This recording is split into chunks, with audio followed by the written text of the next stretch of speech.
Hey everyone, so I am sitting here today next to my most recent garden purchase, which is this lovely hydrangea plant. And what I want to go over in this video is what I believe to be the most important thing that you need to know before you start your either rooftop deck or your balcony garden. And that is deck capacity. So if you've never heard that phrase before, essentially the deck capacity is the amount of weight that your deck or your balcony was designed to hold when it was built. And this is incredibly important to know because when you are starting your garden, you're obviously going to be adding containers, you're going to be adding soil, you're going to be adding plants, and you want to make sure that you're not adding too much weight or more weight than your deck was designed to hold. Because you might, on the off chance that you have too much weight, cause some structural damage, and that's definitely something that you do not want to do. So let's talk a little bit more about deck capacity and how that works. Now, I've been gardening on a rooftop deck of some sort for the last 3 years. The first year was at our last place that we were renting, and I had absolutely no idea what deck capacity was, but luckily for me and our renter's insurance, the only container I had was this elevated bed and then a few random containers filled with smaller plants.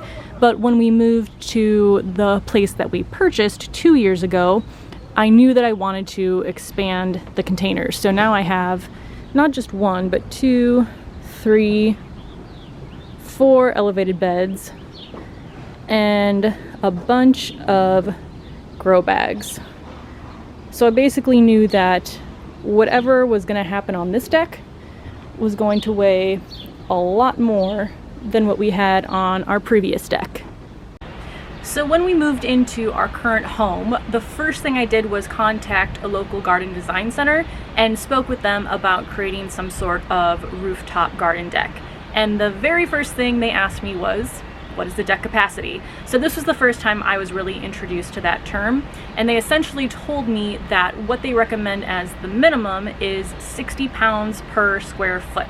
So that means that each square foot of your deck can hold 60 pounds.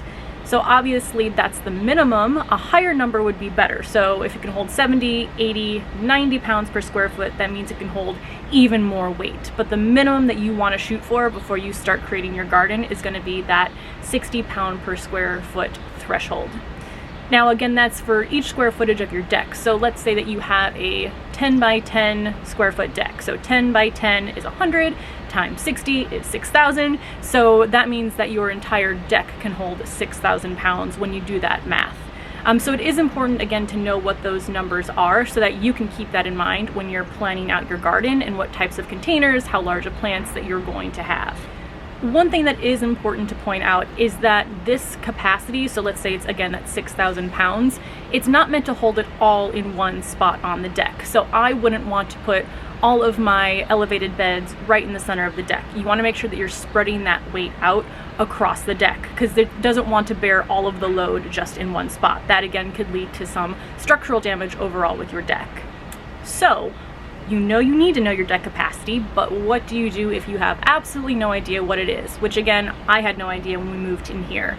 So what we had to do was, first we contacted a structural engineer. That's the person who's going to be able to answer this question for you if nobody else knows it. So we had them come over and they took a look around the deck, and what they told me was basically in order to figure out the deck capacity, they'd have to go into the room that's directly below our rooftop deck. They'd have to cut a hole in the ceiling so that they could see the beams underneath the deck. Now, this is what I'm remembering from my memory. I am not a structural engineer myself, so I might be getting some of this terminology wrong, but the overall idea was that I think it was the thickness of the beams and then how close they were positioned together underneath the deck. That's what's going to help determine the overall capacity. So once they were able to cut a hole in the ceiling and see what was going on in there, they would be able to tell me that information.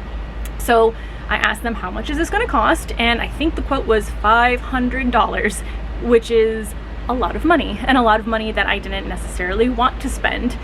So luckily for us, we were actually able to get in contact with the contractor who worked on the house when it was originally built. I think our house is about 20 years old, and he knew off the top of his head that our pound per square foot was 100 pounds. So obviously 40 pounds stronger than the minimum recommended by the local garden center that we spoke with, so we knew we were in the clear.